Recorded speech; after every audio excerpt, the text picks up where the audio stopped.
This is the Mark Dolan Way. Top tips for mind, body, and soul, some great life hacks, and my favourite products of the week. This show is available on all podcast platforms, or you can watch it. Just subscribe to the Mark Dolan Way on YouTube and join the Facebook group. Enjoy.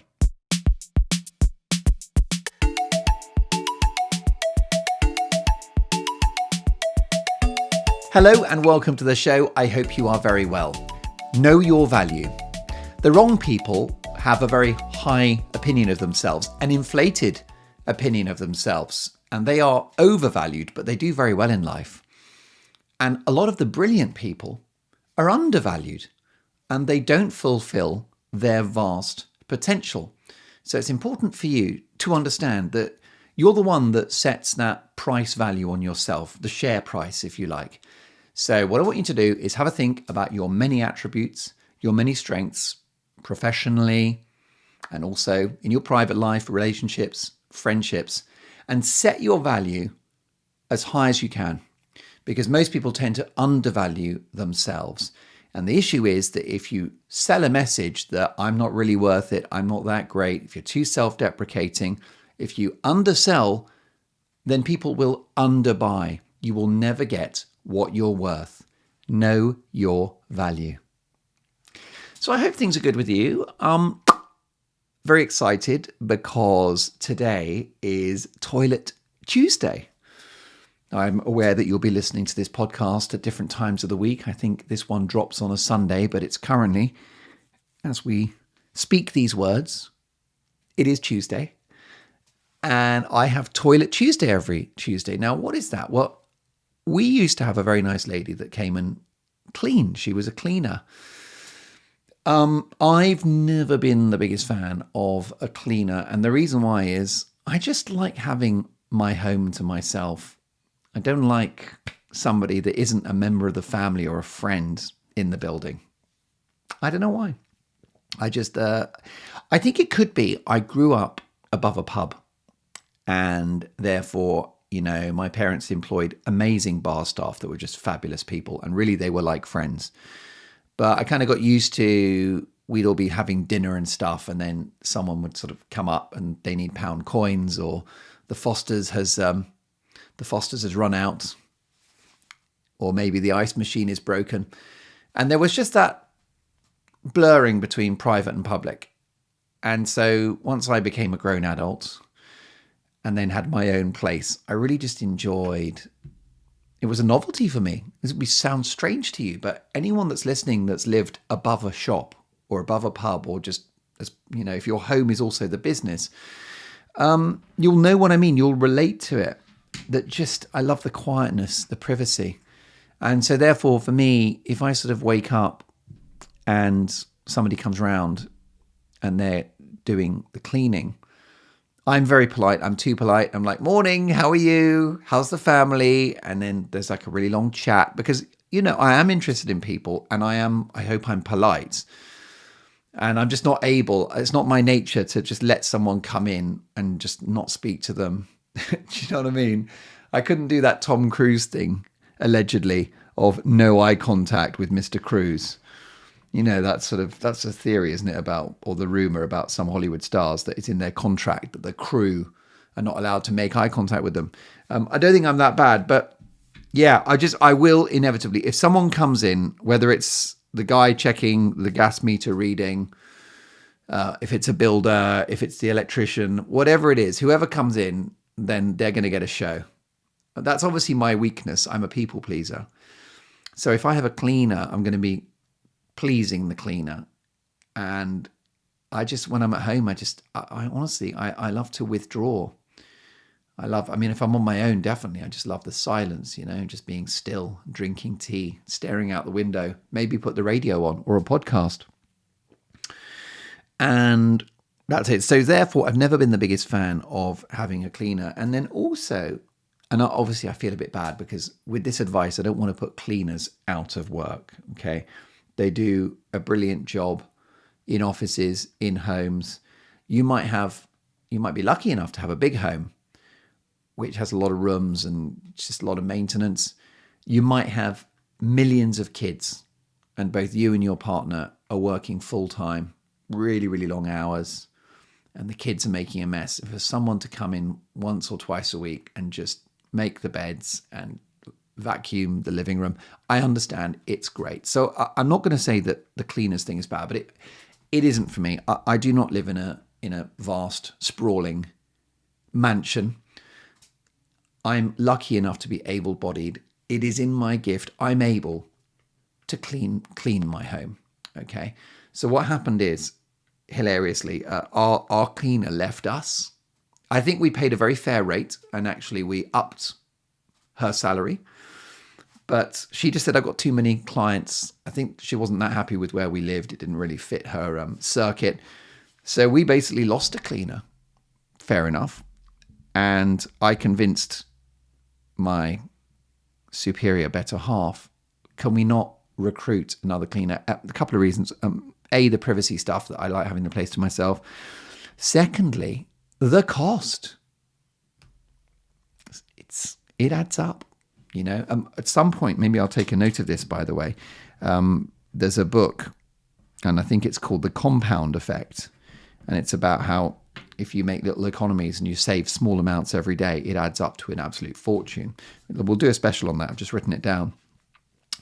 But the compound effect works the other way, where your outgoings, so you save money or whatever, it adds up. Spending money adds up. And so what is a cleaner? What would a cleaner cost you, across the year? I don't know. It's going to be more than £1,000, isn't it, really? I think, if it's once a week, even if you're paying a basic salary, it's a lot of money. That's 2 return tickets to New York, or that's your credit card bill, or it's your local tax, or it's this or it's that. So I convinced my missus that we didn't need a new cleaner, and could we save some money? And therefore, I'll do it. And she said, oh, you'll never do it. That's the problem. We'll just have a dirty home, and it will never happen because we're both busy. And I said, no, leave it with me. We're going to do a thing called Toilet Tuesdays. And she said, what is that? What is Toilet Tuesdays? And I said, well, I've literally just invented it.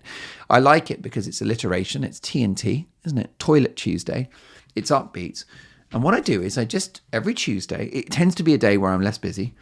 So I take a few minutes and I clean up, right? And I just do it really quickly. It ties in with the mantra of this show. Do you remember the mantra of this show? I think the most important 3 words in the whole of this show, in all 25 podcasts so far, is do bad work, right? So on Toilet Tuesday, I give the place a clean up and I just do it badly. Do it badly, baby. And even if I clean my home badly, it's going to be cleaner than it was before. It can't be less clean, can it? So let me give you a few of my top cleaning hacks. First of all, the bathroom floor. If your bathroom has tiles, and this does actually work for the kitchen as well, but especially bathrooms, you've got all these different products, haven't you? Like sort of bathroom floor cleaner and kitchen floor cleaner and soapy stuff and detergent stuff. I've got one word for you. Bleach. Okay? Bleach. Don't bother with all that other stuff. So we've got a bathroom and it's got very foolishly light grey tiles, which means the dirt shows up very easily, which was a huge strategic error. It's quite nice because when you have light tiles in the bathroom, it brightens the room up. If you have black tiles, it hides the dirt, but it darkens the room. So it is nice from a light point of view, but it does mean they take a bit of maintenance.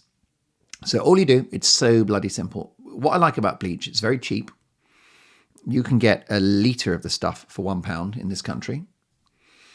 And you squirt it into a bucket. You don't need a lot, just a squirt. Like this, like that. And then you add a small amount of hot water. You do not need a lot. Okay, so a good squirt of bleach and then maybe 3 centimeters of water, 4 centimeters, just enough to basically add a little bit of water to liquefy the bleach. Mix it together, get your mop out, and you just mop the floor. You don't need, not too wet, so just enough moisture, enough of that bleach liquid to actually cover the surface, and you just give it a rub around with the mop. You put the mop back into the squeezy thing, give it a squish, do it again. Right, but there's no scrubbing, you're not on your knees. There are no expensive products. It's just bleach and a bit of hot water. And then what you do, ideally, it's not going to be soaking wet. So it's wet, right, but not soaking wet. And you then let it dry. You just let it dry by the air. And I can tell you that when it dries, your floor will be sparkling clean. It will just absolutely pop.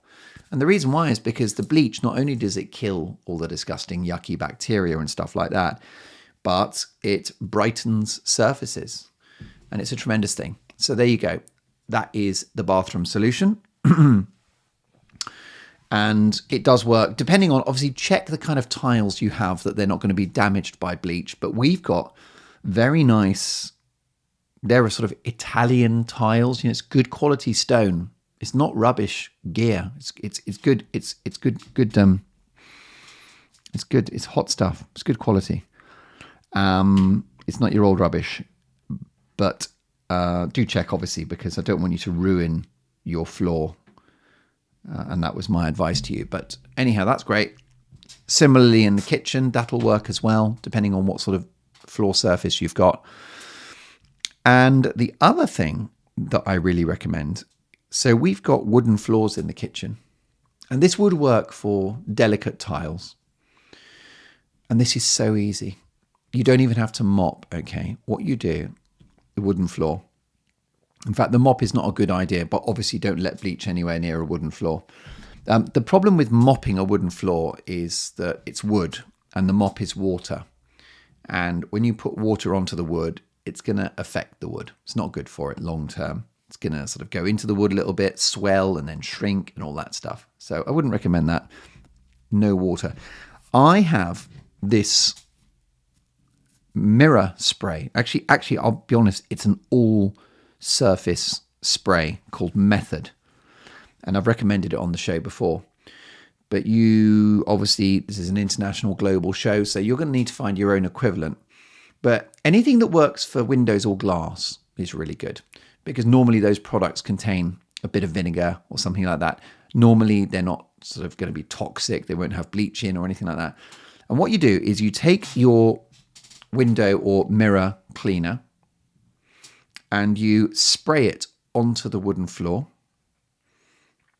so that there's just a kind of even wash of this product on the floor. It doesn't need enormous amounts, but you just squirt, squirt, squirt so that you feel there's a nice sort of, a nice foamy spray of the stuff on the floor.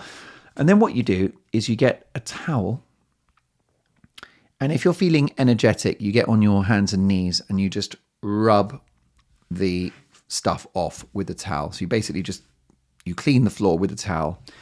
And you'll find, if you look at the towel, that all the dirt and the grime from the wooden floor just goes straight onto the towel effortlessly. It just lifts, all the dust, any dirt. And what's great, especially if your wooden floor has got some sort of finish on it, like a slight polish, which most wooden floors do, it's going to bring back that shine. That's why I recommend the mirror and the glass cleaner, because you get that lovely shine. And if you're feeling lazy or you're in a hurry, you don't have to get on all fours. You take the towel and you stand on the towel in your bare feet and you shuffle along and you just shuffle around the room. And it's great because you're using your own body weight. It's quite good as leverage to really clean that surface. And you sort of just shuffle around. Please be careful not to trip up and break your neck, because it can be a little awkward and a bit cumbersome. But you shuffle around, and all you're doing, you're basically walking, and as you walk, it wipes the floor. How good is that? Did I invent that, by the way? I don't know if I did. I feel like someone would have thought of that before, but it's certainly something that I do. So that is a kitchen floor, right? And that's going to take you, between the spraying and then the walking and the shuffle, that could be done in 90 seconds, can't it? That's not bad, is it? Rather than the mop and waiting for it to dry and thanks, but no thanks. I don't recommend the glass thing for the bathroom floor because of the fact of the visible dirt. But that said, you might have a certain colour of bathroom floor where it'll also be enough to have the mirror and glass spray there as well. But I love it. I recommend it. It's easy. What else? If you haven't got time to clean, if you've got wooden floors, by the way, can I recommend wooden floors? If you've got disgusting old carpets, then I would recommend you pull them up, which I did on my own. It's actually not that hard pulling up carpets. When I moved here, there were disgusting carpets which actually had an army of fleas living in them. It was disgusting. I pulled up one carpet and there was just a colony of moths. It was disgusting. I mean, hundreds of these tiny little yellow moths. Horror show. Yuck. Anyway, I took all of this filth. I pulled up the carpets, tore them out, throw them outside, and then put them in the dump. And you've got these sort of wooden devices which have got these sort of sharp teeth on them, like these nails, and they're the things that hold the carpet down. So when you get the carpet off, then you just remove those wooden fasteners, and you've got, normally in a lot of cases, you've just got nice original wooden floors underneath. Obviously, if you rent, you need to ask permission from the landlord, and also there might be an issue with the building as well. So if it's a sort of share of freehold, and of course also worth asking your neighbours, because sometimes people on the first floor take the carpets up and it's just wooden floors, and then it's very noisy for the people underneath. So you don't want to be doing that if you can.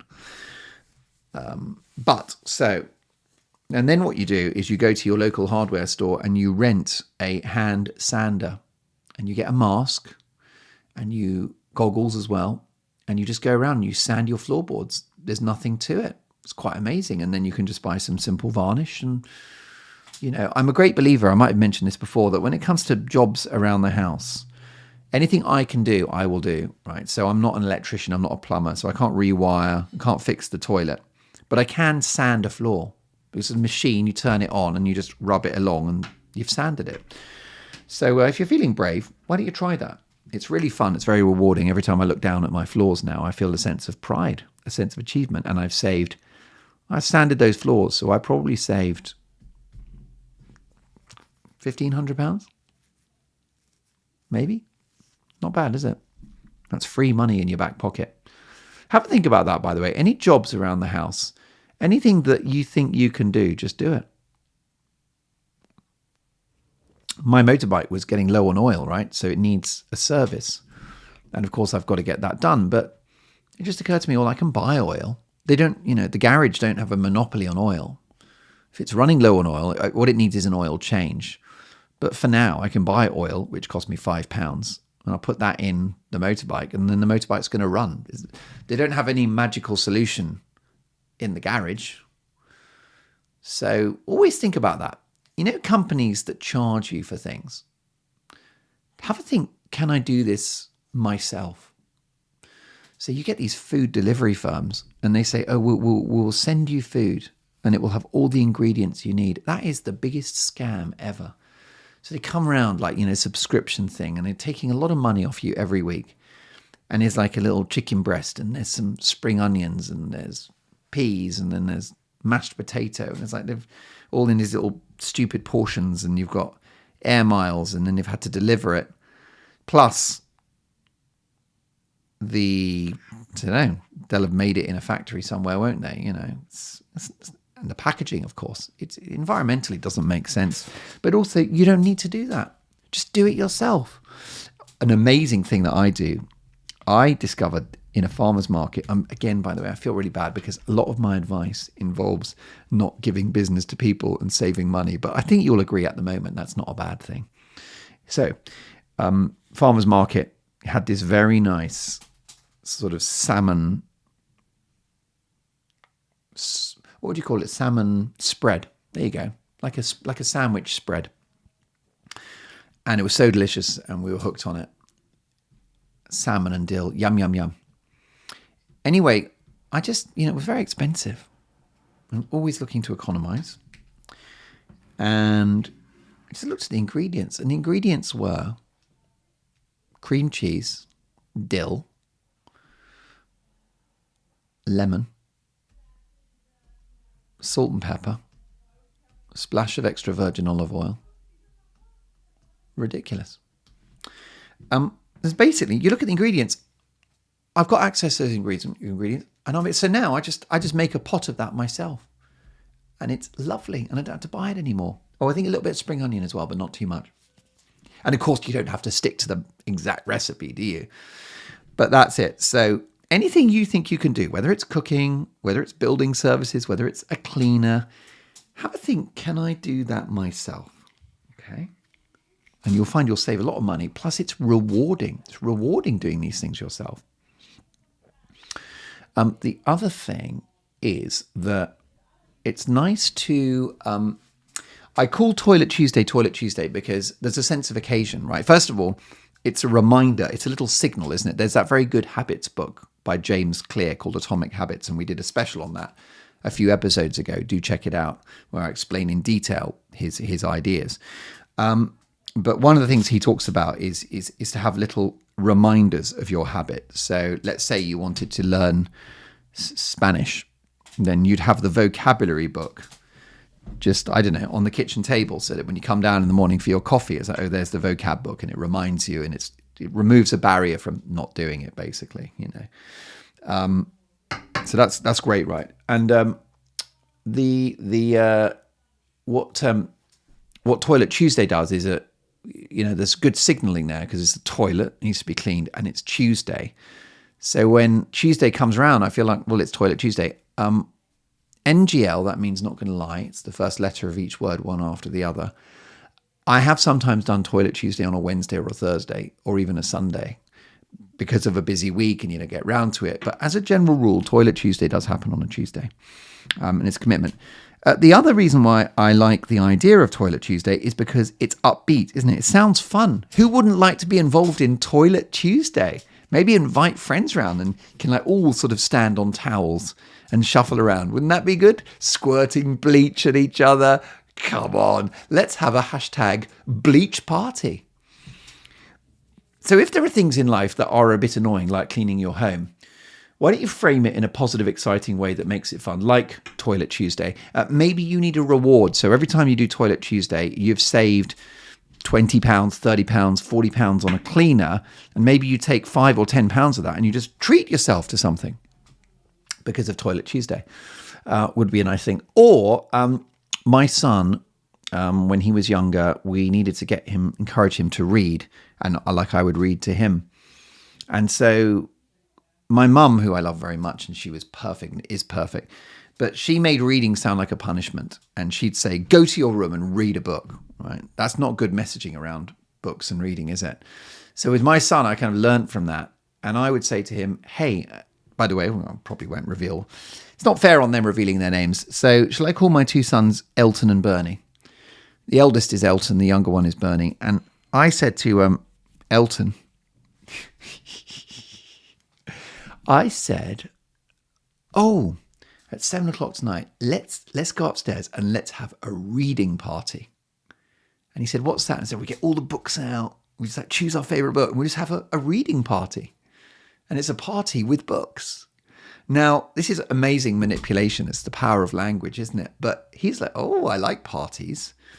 Don't really like reading, but I do like parties. So that was enough to get it across the line. And we would just go upstairs and we'd grab all these different books and we'd start reading a book. I'd start reading a book to him and he's like, this one's boring. I said, oh, well, this is a party. It's supposed to be fun. So let's go and have a look at a different book. And then we'd get engrossed in another book. And that became a regular thing. Let's go up early before bed and have a reading party. But isn't it amazing? If you give names to things, it does make it more fun. It sells it to you. And it works not just for children, but for grown-ups as well. After all, Toilet Tuesday has become such a smash hit in our house. We did the same thing with my sons, including Elton and Bernie, which was the having a homework party, where we just sort of get together on a big table and have a homework party for like an hour or half an hour. The other thing, by the way, if you've got kids or anything like that, if you're struggling to motivate them, and by the way, this also works for friends and loved ones. So my youngest, Bernie, plays the trumpet and he's very good, but obviously practicing is boring and annoying. And I understand that, but he does like it and he wants to do well in it. So it's my job to help him to practice. and to get him practicing, but without falling into that trap of go to your room and practice. That's just not the right messaging. It just doesn't work with human beings. Human beings work on suggestion and encouragement and the idea of the possibility of doing things. So that's what's really good about that book, The Chimp Paradox, which we also have done an episode on quite early in the series. Go back and listen to that. I'd recommend that. The Chimp Paradox by Professor Steve Peters. And in the book, he talks about the difference between the word could and should. So if you say to a child, hey, you could just spend 10 more minutes on your homework checking everything. The alternative is you say to your kid, you should spend 10 minutes going through your homework and checking everything. Now, if you say to the kid, you should do that, it feels medicinal, it feels like an instruction, and it's not attractive. And it brings out a defense mechanism and normally a rejection. But if you say, hey, you could for 10 minutes check your homework and go through it all. And the could, it just leaves that door open psychologically for people to accept your message and to yield to your suggestion. That's how you do it. Slowly, slowly, catchy monkey. So all of that's true. So language is a big thing. So find names for things that you don't like, such as homework party, toilet Tuesday. And the other one is that if somebody has got a task to do, so my son plays the trumpet, as I said, he doesn't really like practicing. He doesn't mind it. Once he gets started, he's fine. But I always say this to him. I always say, listen, I've got some horrible stuff that I don't want to do now. So why don't I do my horrible stuff and you do your practicing? And then when you've finished your practicing, I'll have done my horrible stuff and we'll both feel good. And that horrible stuff could be a work thing that I've been putting off, like, yuck, don't fancy doing. Or it could be cleaning the kitchen and just tidying up and everything. Just one of those boring, yuck, not fun jobs. But it's good if you just do it together. And that would work with your partner as well. So let's say your partner's struggling. There's a company report and they just don't fancy doing it. You say, well, look, let's both sit around the table. You get started in your company report and I'll do that thing that I've been putting off, my tax return. And it's a bit like a homework party. Do you know what I mean? It's sort of the horrible jobs party. And there you are with the tax return, which is just grim and horrible. And there they are with the company report, which is grim and horrible. It's just a sort of shared, we're both suffering, and that's a very good thing. That's why study groups work, when students get together and they're doing A-levels or something, university, and the sort of sharing the sort of horror of the sort of stuff that they've got to do. But it does work. It does work. Okay, some real practical stuff for you. I'm a big fan of mirrors. I always have been. And the reason why is they're very clever mirrors. They're actually faintly miraculous. Because if you put a mirror in a room, you've created a window. So it's perfect. If you've got a room which is sort of dark and has a small window, almost like prison-like, you put a big mirror in there. And of course, as you know, you look through the mirror and then it sort of just carries on like Narnia, like the Lion, the Witch and the Wardrobe. A mirror goes into the wall, doesn't it? It's like a window. And of course, the other thing is it hoovers up light and bounces it back at you. So if you've got a small or dark room, get rid of your silly posters and your artwork and just as many mirrors as you can. Vast, massive mirrors. I mean, my favorite mirrors, you can get mirrors with frames and all that stuff. I just love a really big square mirror. It's almost like from a builder's merchant's, just a meter by a meter, just big old unglamorous chunk of mirror. Hang it on the wall. It will transform the room. You can't have too many mirrors. So have you noticed when you go about your life, have you noticed how people throw mirrors away? Have you noticed like when people do home renovations and stuff like that? There's a lot of mirrors on the street, aren't there? The things that people leave on the street, they leave sort of broken chairs, mirrors, and those air dryers for clothes. The sort of the stand that you hang clothes on. They always break, don't they? They're always being thrown away. A lot of mirrors. So I'm like a magnet for mirrors. So I go around and if I see a mirror, I then go back with the car and then I shove it in the back of the car and I find a place for it at home. We have a surplus of mirrors. And if it's broken, that's not necessarily a problem. So I picked up a mirror a few months ago and it was cracked at the top. So maybe sort of 20 centimeters from the edge of it, just a big old crack, right? And it doesn't matter. It didn't matter. I just put some clear tape on it so it didn't get worse. And it's quite a big mirror. You don't really see it. It's not in the eye line. And who cares? Actually, who cares? Even if you did see it, who cares? That's something. Should we do that on a future show? Who cares? Let's do that. Let's do a long rant about who the hell cares. I say who the hell. I don't say any swearing, because I want this show. This show is aimed at adults, but it's available to young people and children too. And I think I'm going to stick with that. I want this show, I want you to be able to listen to it in the car or in the kitchen while little ones are around and not worry what I'm going to say. But I would have said who gives a you know what, but we know the kids don't want to hear that. But you know what I mean, because you're a naughty grown-up. You are so naughty with the words that you know. Oh, those poor kids. I'm shocked. Yeah, let's do that. Who cares? I'm looking forward to that. Should I do that next week? Come on. Right. Got to get to the point. Good luck with that. Yes. So mirrors. See if there's mirrors lying around. Please don't bring a mirror that's like got loads and loads of cracks on it. And what's going to happen is you're going to cut your hands lifting it into the car. It's going to shatter when you get home, and it's going to get splinters of glass in the kids' feet. So health and safety, be careful. By the way, can I also say, with my advice on the toilet Tuesday and all that, be careful with all that stuff. You could trip over with my towel technique. So it's got to be at your own risk. Life is dangerous. I will say that. But I should give that a health warning. And also with the bleach, don't let it anywhere near the carpet, because it will discolor the carpet. And also don't let it near your skin. And don't let it near any kids as well, actually. All of the advice on this podcast is at your own risk. And why is that? Because I'm a very silly sausage. Okay? Never forget that. I'm full of ideas, but I'm also an absolute numpty. I'm a very, very foolish person. And it's important that you remember that. Right, so mirrors. Oh my God, I love mirrors. So anyway, here's the absolute game changer for you. Are you ready for this? I mean, this piece of advice is so good that it makes me think, really, this podcast should cost like £100 an episode, because, well, not every episode, I think you'll agree, but this advice is worth £100. Do you know IKEA? I'm a very big fan of IKEA, the Swedish superstore furniture maker.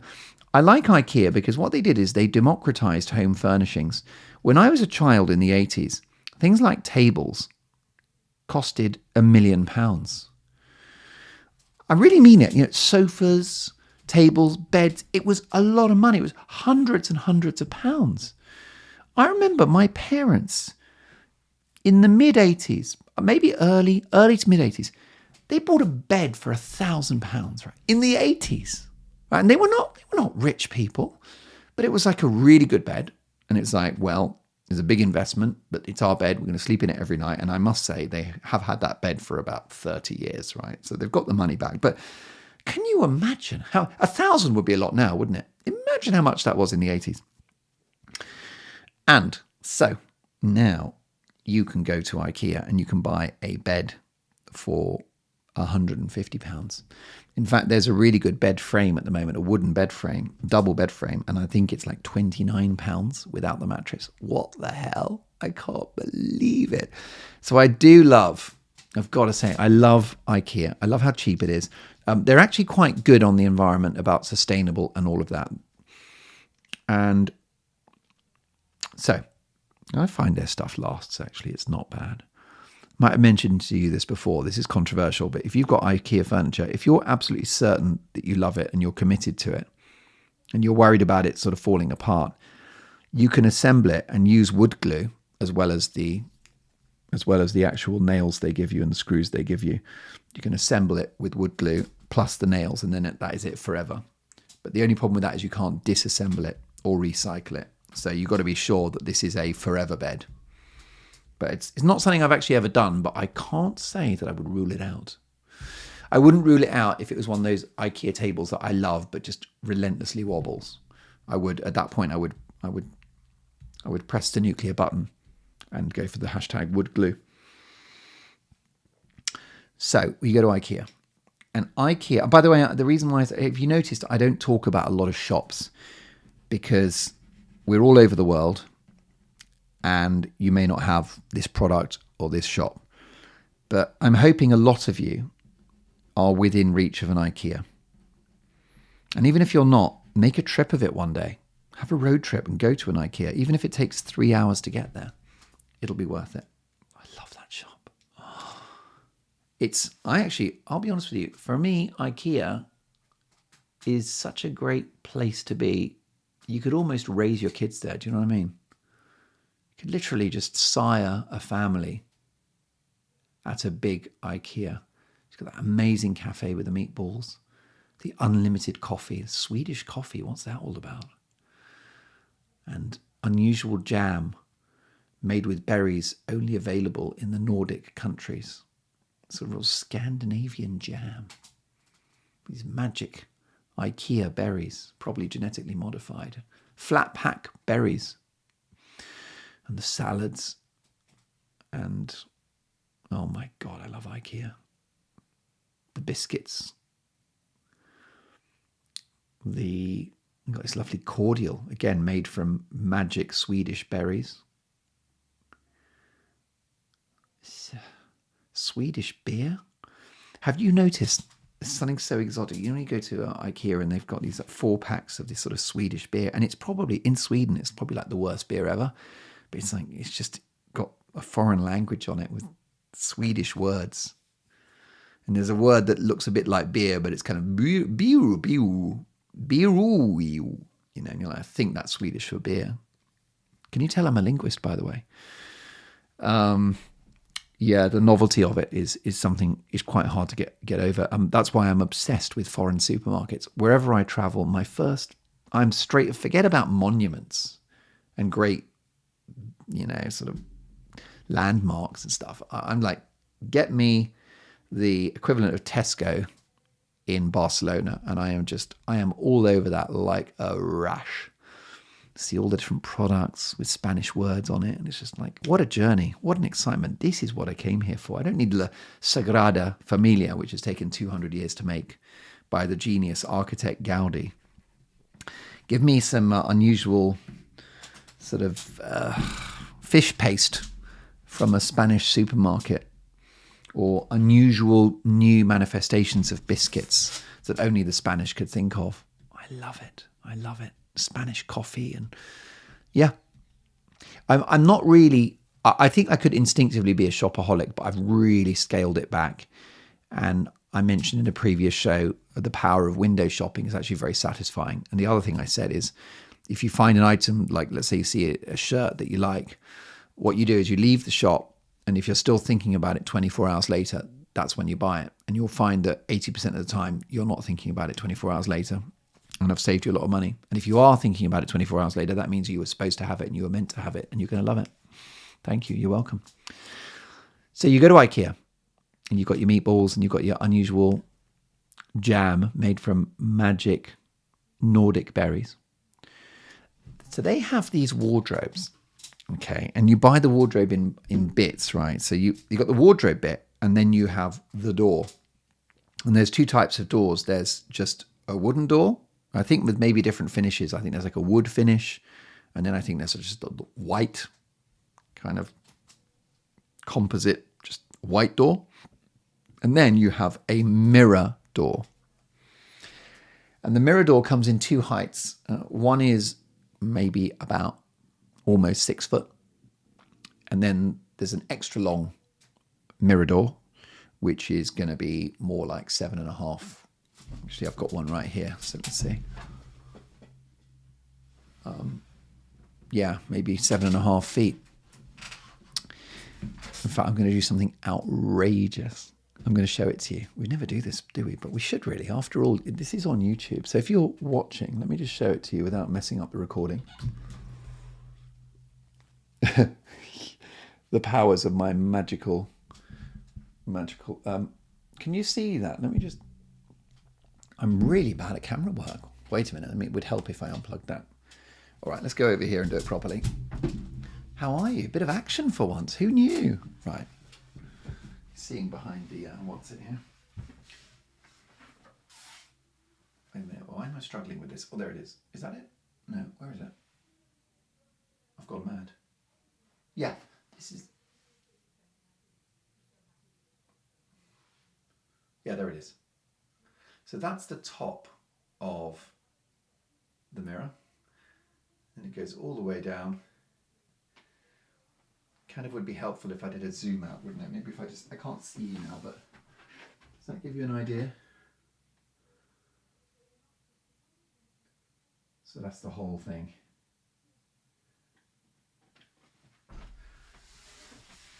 I hope that worked. But essentially, it is a mirror door. What it actually is basically a massive block of wood. Are we back in the room? Massive block of wood with a mirror glued to the front of it. And what's amazing about IKEA is you can just buy the door. You don't have to buy, isn't that amazing? You don't have to buy the wardrobe because it's sold separately. You just buy the door. And I think the door is about, I'm afraid to say I can't really remember, but I think when I paid for it, it was about 80 quid, maybe £100 max. Maybe it was 60. Anyway, it was not crazy money. An actual mirror of that size from a mirror shop would cost you a fortune. So it's amazing. So anyway, I've got what you won't believe this. I've got 1, 2, 3, 4. I've got 5 of these in the house. 4 of which I bought from IKEA. And one is in this room because it's just got one window and it's a very pokey little room, as you might have noticed. Bit of a mess as well. Whoops. #awkward. Oh dear. But when you come into the room, I've just got it leaning against the wall, and it's just it's a complete from floor length mirror right up to close to the ceiling, really. And it just makes the room big. It's great when you're about to go out and you want to see what the whole outfit looks like. You know, when you look in the mirror, you're getting ready to go out. You want to see the shoes, you want to see the trousers or your skirt or your dress. You want to see the whole thing on your head. You need it all in. Isn't it annoying when you've got mirrors in the house where you've got to like lower yourself to get your face in or something like that? So, or you can see your midriff and your face, but not the shoes and yada, yada. So full length mirror is gorgeous. So I've got a tiny, tiny room next door, and on both sides, I have purchased the full-length 7-foot mirrors from IKEA, and I attach them to the wall. So actually, they're not even leaning against the wall; they're properly attached to the wall. And the room is massive now, but it's not. It's a tiny room, but it just feels massive, and the light is incredible in there. There was another thing we did, which is we had a big old renovation, and we had this disgusting, diseased bathroom. And the bathroom came with this sort of unit, which had the sort of sink, and it had a mirror attached, and it was all very 70s. And what I managed to do is I managed to remove the mirror from the device, from the whole unit, just take the mirror bit out. The rest was torn out and thrown away. And then I just recycled that mirror. And that bathroom mirror, which was part of the furniture in the bathroom, is the third mirror in that tiny room. And I've got it against the wall, and you've got a desk. So it means I sit at a desk, and when I look up, I've got the mirror. Behind me is a window, so I've got the light from the window looking at me. It's not claustrophobic because it would just be a wall, but instead it's the mirror, so I can see through it because it's three-dimensional, like Narnia. Literally like Lion, the Kitchen, the Wardrobe. Lion, the Kitchen, the Wardrobe? Lion, the Witch, and the Wardrobe. And then to my left, I've got the full-length IKEA mirror. To my right, I've got the full-length IKEA mirror. How good is that? So that's it. I love these. I actually want you. I think even if you don't need it, I would love to ask you, if you wouldn't mind, at some point this year, please go to IKEA and just buy a mirror door and take it home and just put it somewhere. And you will thank me. You can lean it against the wall. You can hang it. What's nice about hanging it is it sits flush against the wall so it doesn't take up any space. But I think this is a hack because it's not designed for that. It is a door. It's a bloody door. But what's nice about IKEA is because it's flat pack and you assemble it yourself, there's nothing to remove from the door. It is a piece of wood with a mirror glued to it. There's no hinges. There's nothing that gets in the way. So it looks really good. It's gorgeous. So that's all fantastic, right? Happy days. And I've got these things and invented this idea of only having... See, It could be that everything in this podcast you've already thought of, but have you heard of that? Of just buying a mirror door from IKEA and only using it as a mirror? Anyway, there you go. It's what we do. A great thing happened a couple of years ago. I was riding along on my moped, enjoying the freedom of two wheels. And I went past a house, a small London house that had clearly had a clear out, and everything was in the front garden. And you know that I'm always on the lookout for stuff people are throwing away. And I'd like you to be on the lookout, because it's amazing what great stuff people throw away. It's treasure, let me tell you. Apart from electricals, be careful with electricals. You need to get them tested. I don't want you to burn the house down. And also things like old sofas, look out for dangerous foam and, oh God, I'm going to put you off now, aren't I? Anyway, I'm going along and I see this house and I've got this radar for good things that are being thrown away. It just something flagged. You need to look over in this direction. And there was an IKEA mirror door just leaning against a load of other stuff they were throwing away. And it was in mint condition. So I went, I wasn't able to take it at that point. But I took that same route the next day in my car and it was still there. Can you believe that treasure was just sat there? No one using it. No one taking it away. I can't believe it. It's like a pot of gold at the end of the rainbow. Shoved it in the car. And that was number 5. So I think that is mirror door number 5, I believe, if my mathematics are correct. This takes me to a couple of other things. Lighting in the house. Get away from a single light bulb hanging from the ceiling. Okay, that is very last century. I'm not going to say to you that you should get lights fitted, because that costs an extortionate amount of money. Only do that when you're doing a complete job on the house and you've got an electrician in and you're tearing down walls. That's the point where you can have very nice lights which are sunk into the ceiling. They look really good. I'm a very big fan of dimmable LEDs. They don't get hot. They're incredibly energy efficient. And I've got LED lights that on the packet of the LEDs that I bought, it said guaranteed 25 years. I beg your pardon. What? So they're brilliant. I love the LEDs. I also like the light. By the way, it's very important that if you buy LED bulbs, you can get a very kind of clean white light, or you can get a warm light. Please try and get warm LED, because LED can be very shrill. It can be very clinical and cold and sterile.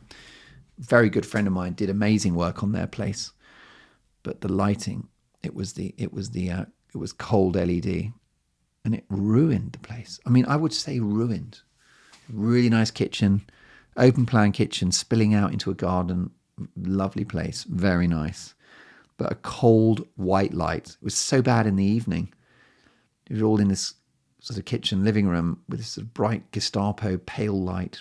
It felt like a canteen from the 80s. So just get the warm variety. Always. I don't think there's ever an argument for the cold light. Go for that. I love LED. A little bit more expensive, but you won't replace it. And it's safer as well. I'm obsessed with safety today. What's wrong with me? I've turned into a nervous wreck. Is this a panic attack I'm having? Can we just stay briefly on danger? I'm going to say something which is controversial, which is, I would say please don't have candles. Because I know of someone's home that burnt down because of candles. It's terrible how people do it. You get these candles in a candlestick and the candle's like wobbling around and people still light it. Or they sort of are trying to melt it into an old wine bottle. Are you out of your tiny mind? So candles bother me. Also, apparently, they're not that good for the air that you breathe. I think that they emit little tiny amounts of sort of carbon. So I think actually they pollute the air, probably to a very low extent, but it's not great, is it? I hate scented candles, by the way. And you know me, I don't use the word hate very often because hate's not great. Thank you, you're welcome. But I don't like smelly candles. Very artificial, yuck. But the fire hazard from candles, I just don't do it. Don't do it. Seriously. If you've got to, I might let you have tea lights, okay? And the tea light has got to be in a proper holder. which is like bigger than the tea light and deeper, I might let you have that, but please, not the rest. Honestly, I love candles. The light from them is beautiful, but it troubles me, the hazard. And I bet you there are firemen and firewomen listening to this going, well done, Mark. Candles are a disaster. Please put a smoke alarm in every room. Sometimes the builders now, new homes, they've got to have a smoke alarm in every room. But if let's say you're staying somewhere and there's no smoke alarm in the room, just pop to the supermarket and buy one for £6 and just put it. You don't have to hang it up even. You don't have to install it. You just leave it on a shelf, because when you're asleep, if there's a fire, you actually don't hear. People think, well, if the house is on fire, I'll know about it. It's like, no, you won't, because it's silent. And it's the smoke that actually kills you, normally not the fire. So please make sure that your smoke alarms are up to date and that there's one in every room. You can't have too many, basically. And sometimes now you can get them with a really good battery and they last for 10 years. But that's money well spent. The other thing that I recommend is you buy a can. It's like a spray can, and it puts out fires. IKEA sell them, actually. It's kind of this sort of 2-litre canister. But in the old days, you remember those big heavy red ones and all complicated and pull a pin out and it's like, does it actually work? And you don't need that anymore. You just have these spray cans for fires. And that's excellent, because you just might be in the kitchen and something explodes. And if you've got one of those to hand, you can just give it a quick squirt. The problem is if you wait, it gets out of control, you need to leave the building. Oh, goodness gracious. Something fell and then I jumped out of my skin. All this talk of danger, you see. I'm an absolute nervous wreck. How are we doing? Well, there's so many things I've got to talk to you about. Where do we go? Just briefly, while we're on lights. Oh, yes, so I didn't tell you that if you're looking for a good lighting solution, go for indirect lights. Okay? And so, again, IKEA, but also online, or a regular store, lighting store. Just get yourself if there's a room that's not very inspiring, you don't love it. Let's say your living room is kind of joyless and gloomy. Buy a couple of lamps. IKEA do these. I'm obsessed with IKEA. I will not mention that shop one more time. I'm sorry, because I realise it could be very repetitive and very boring. But look at this. They sell this light, which is LED, and it comes with a sort of clip, so you can attach it. Comes with sort of this hungry teeth, and you can.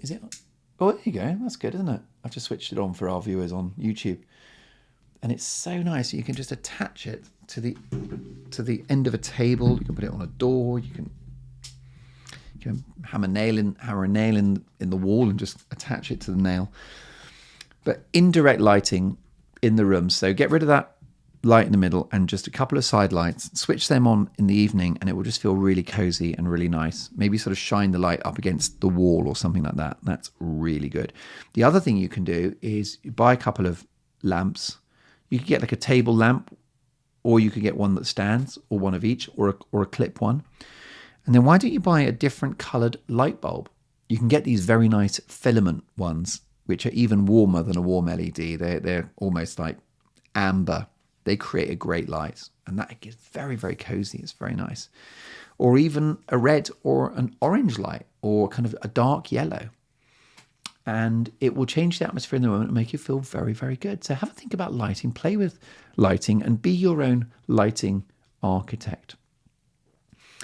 Well, look, I think we're going to wrap this up. I'm going to leave you with something. Next time, we've got a lot to get through, let me tell you. We're going to talk about looking after your nails, how to eat when you're out and about and still lose weight, the importance of collaboration. Still need to talk about the perfect way to go to the cinema, my verdict on washer dryers. See, that's a cliffhanger. You don't know if I like washer dryers or I don't like them.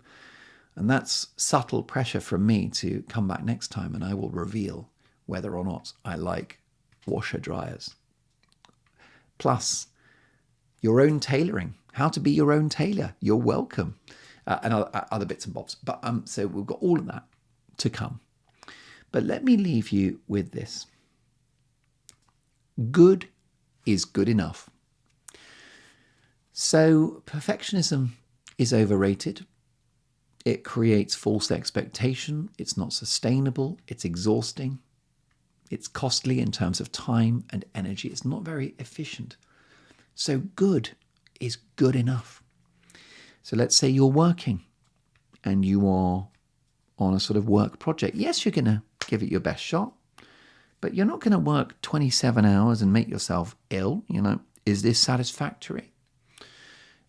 Is it good enough? Let's go. Let's put it out there. Yes, there are times when you're able to make it perfect and you've got a team around you and you've got resource and you've got support. I always want you to do as good as you can. But there's a bit of a superpower in just going, do you know what? That'll do. I found that with my show, my TV show, which I thoroughly enjoy doing. But there have been times when I put so much into it that by the time I get on air, so it's so much preparation, by the time I get on air, I'm actually already exhausted and I'm done. It's like I've done a day's work. Now I've got to do a show. The performance suffered. So now some of the preparation, I'll be like, okay, there's an interview and I've got some questions and I've written an introduction. Could probably spend another hour on it, but is it okay? Is it good enough? It's good enough. And what I've done is send it over to my team. They get it nice and early because I didn't spend 8 hours on it. So they're happy. They'd rather have it early rather than late. And it's good enough. And then I've preserved some energy and then I'll do a better show. So whatever it is in life, it's good enough. It does the job. That's okay. I mean, yes, we will strive for excellence and we'll strive for great stuff. But in a lot of departments, if it's not pivotal, if it's not decisive, if it doesn't critically matter, if it's not existentially important, then it's good enough.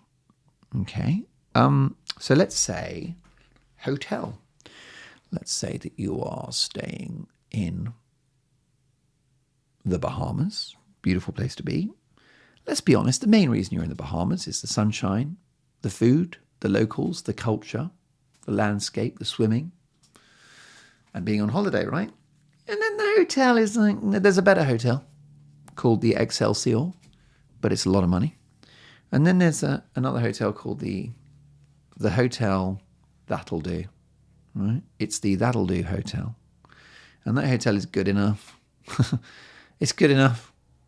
Right? It's not great. It's not going to win any awards. It's not 5-star. Or 4, or 3. It's 2.5, really. But you know what? There's an air conditioning unit in the room. They do breakfast. Right? It's fine. It's good enough. They've got coffee. You need coffee in the morning. That wakes you up. It's good enough. There's a bar where they bizarrely sell Swedish beer with like weird Swedish words on it. And it just says bjäru, which, is probably Swedish for beer. And you know what? That hotel is good enough. It's good enough. It's good enough. It's good enough. It's good enough. It's good enough. It's good enough. It's good enough. It'll do. Is the hotel good enough? Yeah, it's a lot cheaper than the Excelsior, and it's good enough. Why do I say that? Well, for God's sakes, most of the time in the hotel, when you're in the hotel, you're sleeping. Why do you need to be asleep knowing you're in a nice place asleep? You could be asleep in a dumpster truck and it wouldn't matter because you're asleep. So who cares how nice the room is when you're asleep? And the decor and the bathroom's got a bit of mildew and the windows don't close properly, but it's cheaper, saves some money. And I'm in the Bahamas. It's got an air conditioning unit. They do breakfast and there's coffee to wake you up in the morning and there's Swedish beer in the evening.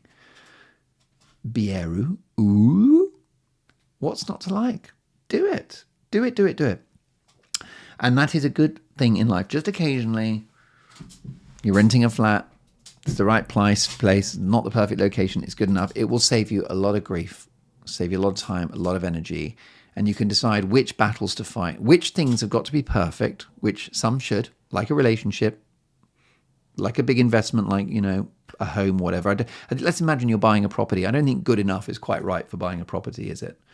But if it's something that's not critical, that's not got long-term consequences or implications, just let it go.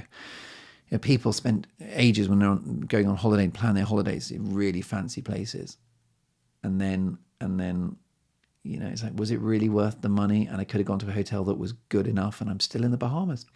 So there you go. I'm sure we'll return to that theme because there's more to explore with good enough. But just have a think about the things in your life that actually will do the job, and have closure that that's okay.